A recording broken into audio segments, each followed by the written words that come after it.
To whichever little group we happen to be born, we owe passionate love and loyalty. Members of other groups are beneath contempt, deserving of rejection and hostility.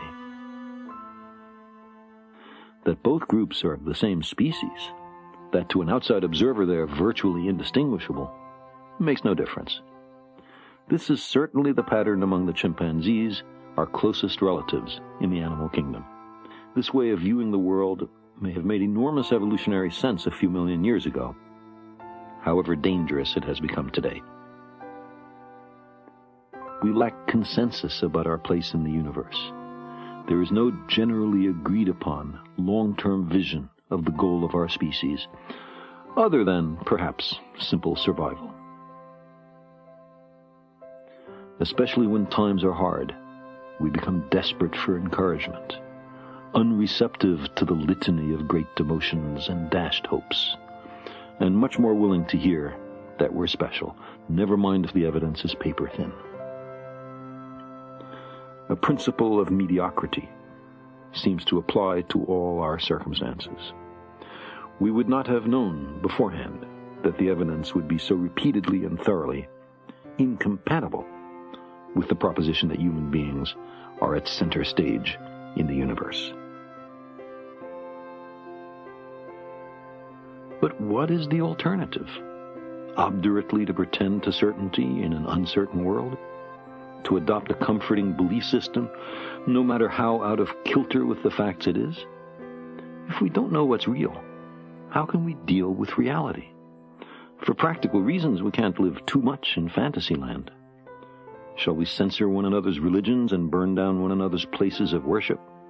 How can we be sure which of the thousands of human belief systems should become unchallenged, ubiquitous, mandatory?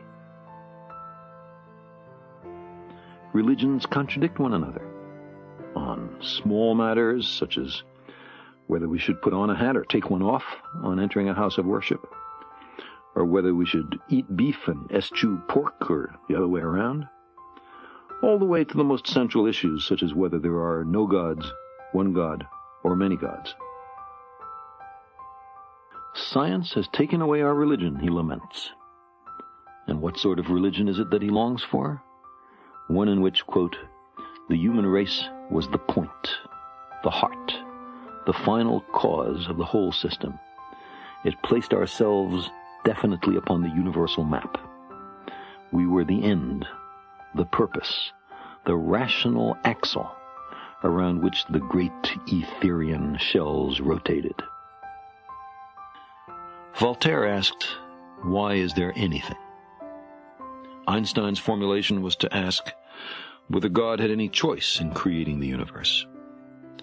But if the universe is infinitely old, if the Big Bang some 15 billion years ago is only the most recent cusp in an infinite series of cosmic contractions and expansions, then it was never created, and the question of why it is as it is rendered meaningless. It almost seems that the scientists are getting some weird satisfaction out of putting humans down. Why can't they find a way in which we're superior? Lift our spirits, exalt us. In such debates, science, with its mantra of discouragement, feels cold and remote, dispassionate, detached, unresponsive to human needs. And again, if we're not important, not central, not the apple of God's eye, what is implied for our theologically based moral codes, since he has discovered that he inhabits nothing but a very obscure corner of the universe instead of the central world around which sun, moon, and stars alike revolved? There can be no doubt that man may feel himself, and has often felt himself, a great deal too insignificant to be the object of any particular divine training or care.